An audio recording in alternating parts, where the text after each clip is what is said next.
Blues TV outside Vicarage Road. Welcome to your official review for Watford 1, Chelsea 2. Forget about the Manchester United result. We're now back to winning ways. Chelsea are winning yet again. But the game wasn't as easy as we expected it to be. We started the game off pretty well. Brilliant Jorginho assist for Tammy Abraham. A goal that he needs as well because he's had a little bit of a rough spell over the last couple of days. Ignore that. He's had a pretty rough spell over the last couple of games, and it's good for him to get another goal back because it'll do the world for him for his confidence. But ever since we scored that goal, from then to the end of the first half, we just seemed to take our foot off the gas, and we were slow and we were static and we weren't moving the ball around with any sort of speed or any sort of precision. We were sloppy with the passes. Personally thought both of the fullbacks were a weak point for us today. Emerson, I mean, granted, he is coming back from injury. He might just be coming back into fitness a little bit slowly. As for Linkup, though, was very sloppy today, and his passing range needs to improve. He was slow. He weren't really thinking before he passed. So you see, it was just let me just get it out of danger, but he's not looking towards whoever's around him, and the ball's just getting dispossessed from him way too easily. I mean, credit to Watford, I will give them some credit because their pressing game was very good and they made it very difficult for us on the ball. And that's where I also want to turn some more credit back onto our boys because Jorginho and Kovacic were brilliant today. And especially I want to give a shout out to Kovacic because he was personally my man of the match. This is a completely different Kovacic from last season. Yeah, the end product might even still need to improve. But everything up to that point is world class from Kovacic. Dribbling is crazy from him. It's like seeing Eden Hazard, but just a little bit more wedger. His passing range is brilliant. He's also really smart on the ball, and his decision making is mad. And his best attribute as well is being able to do all of that under pressure. Watford were putting him and Jorginho under immense pressure. And the pair of them today were just so calm, so composed, and they did well to get the ball out of danger every single time. Jorginho and Kovacic, I got nothing to say about their performances. And I'm even shocked that I'm saying this, but Kante might have some work to do getting back into this team. Kante, in my opinion, is a player who's untouchable.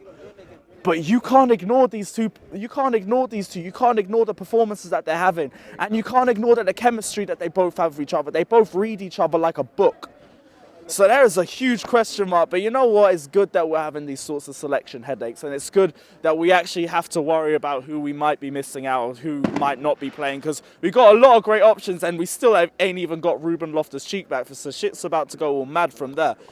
But first half was a bit poor towards the end. Second half, we started to take a bit more of a charge on the game. Kovacic again doing bits in midfield. Pulisic got the second goal to give us some breathing space. And credit to him that he got that goal. But I do want to say, Pulisic, I still think there's still a lot for him to do to improve. I think he still needs to get a bit stronger on the ball. Granted, it's going to come with time, and I'm not trying to put any agenda on him. Pulisic is going to bang, and it's just going to take a bit of time with him. But right now, I'd say he just had a promising performance. Credit to him for getting the goal, so credit to Tammy Abraham for the assist as well.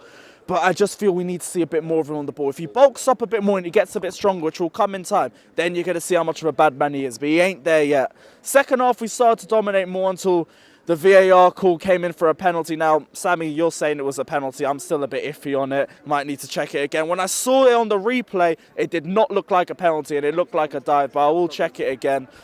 Deulofeu brought it in, and from then on it was a bit worrying. It's a clean sheet gone yet again, but that was fine. But we continued to rally. We took Tammy Abraham off, and Michy Batshuayi added a lot more to our attack. And that's why I'm saying he's better off as a super sub, because he comes on, he gives us that instant threat, that instant energy, and he's got an eye for goal. Batshuayi, if you start him, I feel like he's a bit too selfish, and I don't feel like he offers enough to the attack. But if you bring him on when you need a goal, Michy's the most likely who's going to get you a goal. Now, we kept it going, and Ben Foster came up in the last minute and nearly scared the shit out of us with a last-minute header. But we grinded, we managed to hold on, and it's 3 points. We're back to winning ways. But guys, let me know what you think down in the comment section below. Let me know what you thought about the game. Don't forget to like and subscribe to Blues TV. All social media links for Facebook, Snapchat, Twitter, and Instagram will be down in the comment section below. Check out the matchday vlog, which will be out later, and we'll see you guys for Ajax on Wednesday. Up the Chelsea. I am Sophie Rose. And I'm Lewis Gebre-Selassie, and we are your new presenters for Blues TV for the upcoming season. So make sure you click the subscribe button and keep